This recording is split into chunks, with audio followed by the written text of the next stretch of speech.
Hello friends, আজ আমি আপনাদের কাছে যে রেসিপিটা শেয়ার করব, আমি যতদূর গেস করে বলছি যে এটা আমি প্রথম বানাচ্ছি। এর আগে কিন্তু এরকম কোনো রেসিপি ইউটিউবে আপলোড নেই, কারণ আমি এটা বানানোর পর সার্চ করে দেখেছি, কোনো রকম ভিডিও কিন্তু আমি পাইনি। এরপর আমি কিন্তু ভুল হতেও পারি, আবার ঠিকও হতে পারি, সেটা আপনাদের উপর ছেড়ে দিলাম। আপনারা যদি দেখতে পান যে এই ধরনের কোনো রেসিপি আগে আপলোড হয়েছে, তো অবশ্যই আমাকে কমেন্টে জানাবেন। আর যদি নাও দেখতে পান সেটাও কিন্তু জানাবেন। তো যাই হোক, আজকের রেসিপিটা আপনাদের বলি। আজ আমি বানাবো দুধ ছাড়া পটল দিয়ে পনির। হয়তো এই রেসিপিটার নাম শুনে অনেকে একটু হলেও গেস করতে পারছেন, আবার হয়তো কেউ পারছেন না। তো চলুন রেসিপিটা দেখে নিন, আশা করি আপনাদের ভালো লাগবে রেসিপিটা। তো পুরো রেসিপিটা দেখুন, খুব ইজি কিন্তু, ভীষণ কিছু যে কঠিন রেসিপিটা একদমই নয়, আর উপকরণও ভীষণই কম। তো প্রথমে ছোট ছোট করে পটলকে কেটে নিয়েছি, মানে গোটা পটলে সেগুলো ছোট ছোট টুকরোয় কেটে নিয়েছি। একটু বলাটা আমার একটু অন্যরকম হয়ে গেল। তো যাই হোক, ছোটো ছোটো টুকরো করে আর মিক্সার জারে দিয়ে দেখুন একদম ফাইন পেস্ট বানিয়ে নিয়েছি। জল কিন্তু এতটুকু অ্যাড করবেন না, এমনিই কিন্তু এটা পেস্ট হয়ে যাবে। আর দেখতে পাচ্ছেন যে কতটা ফাইন পেস্টটা হয়েছে, ঠিক এরকম ফাইনই বানাতে হবে। এবার এর মধ্যে পরিমাণ মতো লবণ আর একটু চিলি ফ্লেক্স দিলাম। চিলি ফ্লেক্স দিলে টেস্টটাও খুব ভালো আসবে, আর বেশ দেখতেও ভালো লাগবে। আর একটা কথা বলে দিই, আপনারা যদি ফুড কালার ইউজ করতে চান সেটা করতে পারেন, আমি কিন্তু সেটা করিনি, কারণ বাড়ির খাবার ফালতু কেমিক্যাল বাড়িয়ে কী লাভ, তাই না? তো যাই হোক, দেখুন লবণ আর চিলি ফ্লেক্সটা দিয়ে খুব ভালো করে মিশিয়ে নিলাম। এবার এর মধ্যে আমি 5টা ডিমকে ফাটিয়ে দিয়ে দেবো। তো আপনারা পরিমাণটা কম বা বেশি রাখতে পারেন, আপনাদের উপর ডিপেন্ড করছেন। তবে পটলের পরিমাণ যদি বেশি হয়, তাহলে যদি কম ডিম ইউজ করেন তাহলে কিন্তু রেসিপিটা হবে না। মোটামুটি আমি এখানে যে পটলটা ইউজ করেছি, প্রায় 500 গ্রাম পটল ইউজ করেছি, আর তার জন্য 5টা ডিম ইউজ করেছি। তো যাই হোক, দেখুন 5টা ডিম আমি দিয়ে দিলাম এর মধ্যে। এবার খুব ভালো করে এটাকে ফেটিয়ে নেব। এই কাজটা কিন্তু খুব ভালো করে করে নিতে হবে। তো দেখুন, এদিকে আমার ফেটানো কমপ্লিট হয়ে গেছে। আর এই মধ্যে আমি একটা কথা আপনাদের বলে দিই, কথা নয়, আপনাদের কাছে রিকোয়েস্ট করব, যদি রেসিপিটা আপনাদের ভালো লাগে তাহলে একটা লাইক করে দেবেন। আর নতুন বন্ধু যদি রেসিপিটা দেখে থাকেন আর আপনার একটু হলেও ভালো লাগে, তাহলে চ্যানেলটা সাবস্ক্রাইব করে আমার পাশে থাকবেন। তো দেখুন ফেটানো হয়ে গেছে। এবার আমি একটা টিফিন বক্স নিয়ে নিয়েছি, আর টিফিন বক্সের মধ্যে আমি দিয়ে দিলাম বেশ কিছুটা সর্ষের তেল। এখানে তেলের পরিমাণটা একটু বেশি ইউজ করবেন। তাতে কি হবে, যখন আমি এর মধ্যে রেখে স্টিমে বসাবো, এটা বেরিয়ে আসতে কিন্তু অনেকটা সুবিধা হবে। তো যাই হোক, দেখুন যে মিশ্রণটা আমি বানিয়েছিলাম ডিম আর পটল দিয়ে, সেই মিশ্রণটা পুরো এর মধ্যে আমি দিয়ে দিলাম। এবার একটা কড়া নিয়ে নিয়েছি, আর কড়ার মধ্যে দিয়ে দিচ্ছি সামান্য একটু জল। আর এবার এর মধ্যে আপনারা স্ট্যান্ড চাইলে বসাতে পারেন, অল্প জিনিস হলে স্ট্যান্ড বসাবেন। আর যদি একটু পরিমাণটা বেশি হয়, তাহলে শুধু টিফিন বক্সটা এইভাবে বসিয়ে দিতে পারেন। আর টিফিন বক্স ছাড়াও কোনো বাটি বা কোনো ঢাকা দেওয়া যাবে সেরকম কোনো একটা মাপের জিনিস নিয়ে তার মধ্যে স্টিম করতে পারেন। তো মোটামুটি এটা মিডিয়াম টু লো ফ্লেমে আমি 40 মিনিট স্টিম করেছি। টাইমটা একটু বেশি লাগবে কিন্তু, না হলে কিন্তু ভালো মতো স্টিম হবে না। তো 40 মিনিট পর ফিরে এলাম, দেখুন এটা কিন্তু খুব ভালো মতো স্টিম হয়ে গেছে। আমি একটা কাবাব স্টিক দিয়ে আপনাদের দেখালাম, ওটা কিন্তু বেশ পরিষ্কার বেরিয়ে এলো। এবার টিফিন বক্সটা একটু ঠান্ডা করে নিয়েছি যাতে হাত লাগানো যায়। ঠান্ডা করে আর দেখুন এটা বের করলাম, এটা কত সুন্দর আকারটা নিয়েছে, তাই না? দেখে মনে হচ্ছে একদম পুডিং, কিন্তু তা তো একদমই নয়। আর এটা একদম পনিরের মতো সফট হয়েছে। পনিরও কিন্তু এতটা সফট হয় না। তো দেখুন, আপনাদের কেটে তো দেখাচ্ছি, কাটা দেখে আপনারা বুঝতে পারবেন যে এটা কতটা নরম। মানে জাস্ট ছুরি লাগানো মাত্র কিন্তু এটা কেটে যাচ্ছে। আর কাটার পর আপনাদের একটা পিস নিয়ে আমি দেখাচ্ছি যে এটা কতটা সফট হয়েছে। তো দেখুন, দেখে কেউ বলবে যেটা যাই হোক, এবার নেক্সট স্টেপে চলে যাই। তো নেক্সট স্টেপে দেখুন, আমি এখানে একটা প্যানের মধ্যে তেল গরম বসিয়ে দিয়েছি। আমি সর্ষের তেল নিয়েছি, আপনারা চাইলে যে কোনো তেলে করতে পারেন, বা বাটারেও বানাতে পারেন এটা। তো আমি এখানে সর্ষের তেলে বানাবো, এতে টেস্টটা বেশি ভালো হবে। তো দেখুন একটা একটা করে কিন্তু আমি পনিরগুলো সব ছেড়ে দিচ্ছি, আর আমি এটাকে পনিরই বলছি, কারণ এটা দেখে কেউ বলবেই না যেটা পনির নয়। তো আমি প্রথমে হাই হিটে এগুলো ছেড়েছি, কারণ ভীষণ সফট, লো হিটে ভাজলে হয়তো একটু ভেঙে যেতে পারে। হাই হিটে হালকা একটু গোল্ডেন করে নেওয়ার পর দুটো পিঠই, তারপর একটু লো ফ্লেমে এটাকে একটু ভাজবো। তো দেখুন সবগুলো আমি উল্টে দিচ্ছি। একটা পিঠ হয়ে গেছে, বেশ ভালো মতো একটা কালার এসে গেছে। আর এটা একটু ভাজা ভাজা করলেই ভালো, নাহলে গ্রেভি বানাতে গেলে কিন্তু একটু ভেঙে যাওয়ার ভয় থাকে, কারণ ভীষণ সফট। তো সবগুলো দেখুন আমি উল্টে দিলাম, আর দুটো পিঠই কিন্তু আমি বেশ লালচে লালচে করে ভেজে নেব। যাই হোক, দেখুন দুটো পিঠই কিন্তু বেশ মোটামুটি ভাজা হয়ে গেছে। এবার এগুলোকে আমি তুলে নেব। দেখতে পাচ্ছেন বেশ ভালো একটা কালার এসে গেছে। এর থেকে আবার বেশি ভাজবেন না, তাহলে কিন্তু আবার পুড়ে যাবে, দিয়ে তেতো হয়ে যাবে, তখন আর খেতে ভালো লাগবে না। এরকম মতো যখন অবস্থায় আসবে তখন তুলে নেবেন।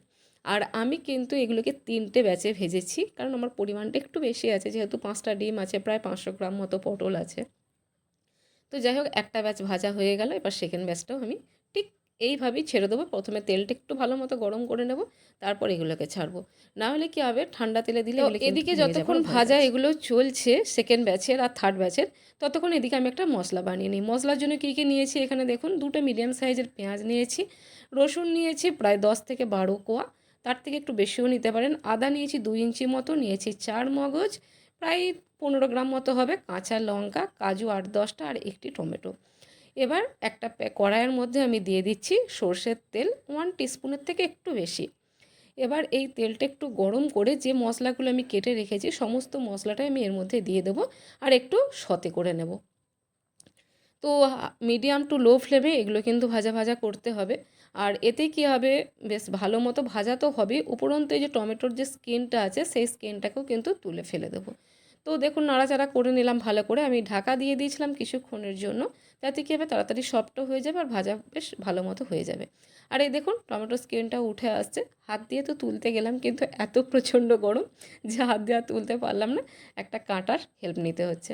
তো একটা কাঁটা চামচ দিয়ে স্কিনটাকে ফেলে দিলাম। এই স্কিনটা কিন্তু আপনি যতই এটাকে ফাইন পেস্ট বানান, এই স্কিনটা কিন্তু থাকবে, এটা কিন্তু গলে একদম ফাইন হয়ে যায় না, তাই স্কিনটাকে বাদ দিয়ে দিলাম।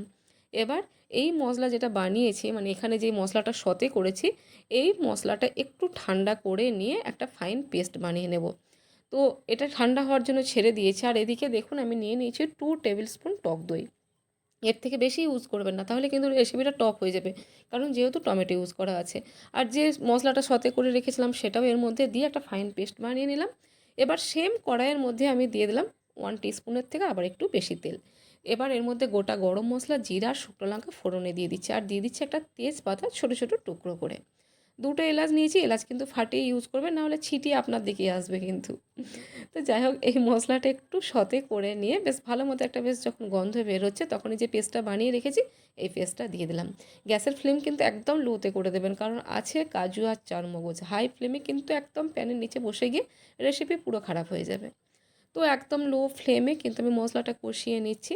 অল্প একটু জল অ্যাড করব, না হলে নিচে লেগে যাচ্ছে, দেখতেই পাচ্ছেন, কারণ তেল খুব বেশি কিন্তু আমি অ্যাড করিনি সেজন্য। তো মিক্সার জার ধোয়ার জল আমি অল্প অল্প অ্যাড করছি, কারণ আমি খেপে খেপে অ্যাড করব জলটা, একবারে পুরোটা অ্যাড করব না। আর মশলাটা অল্প অল্প করে জল দিয়ে আমি কিন্তু কষিয়ে নেব। তো অল্প জল দিয়ে কষিয়ে নেওয়ার আগে এর মধ্যে আমি দিয়ে দিলাম গুঁড়ো মশলাগুলো। দিয়ে দিলাম অল্প হলুদ গুঁড়ো, ধনে গুঁড়ো, জিরে গুঁড়ো, ধনে গুঁড়ো যতটা নেবেন তার হাফ জিরে গুঁড়ো নেবেন।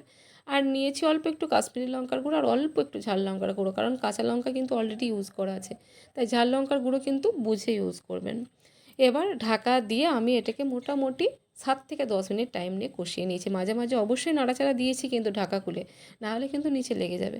আর দেখুন মশলাটা কিন্তু কষানো হয়ে গেছে, এর থেকে বেশি কিন্তু তেলটা আর ছাড়বে না, কারণ তেলের পরিমাণ কম ইউজ করা আছে।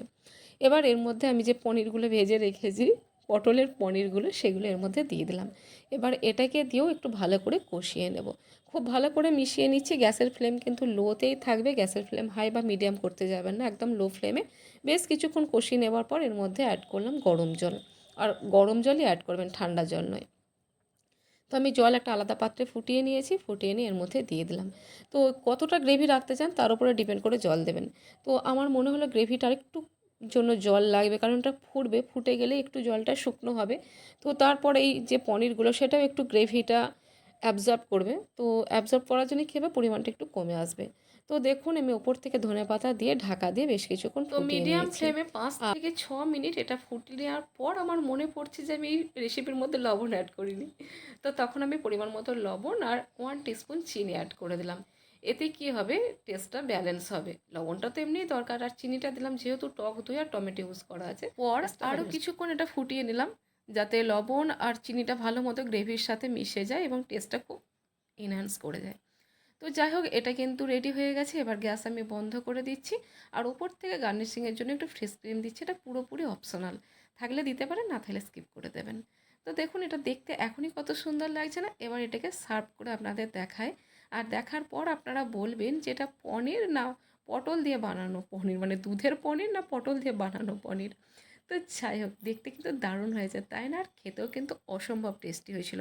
আপনারাও বাড়িতে বানান, যেসব আমি ইনগ্রিডিয়েন্টস অ্যাড করেছি সেগুলো কিন্তু বাড়িতেই আছে, আর বাকি যেটা দিয়েছি সেটা কিন্তু অপশনাল, থাকলে দেবেন, না থাকলে দেবেন না। তো কেমন লাগলো আজকে রেসিপিটা অবশ্যই কমেন্টে জানাবেন, ভালো লাগলে একটা লাইক করে দিয়ে যাবেন প্লিজ।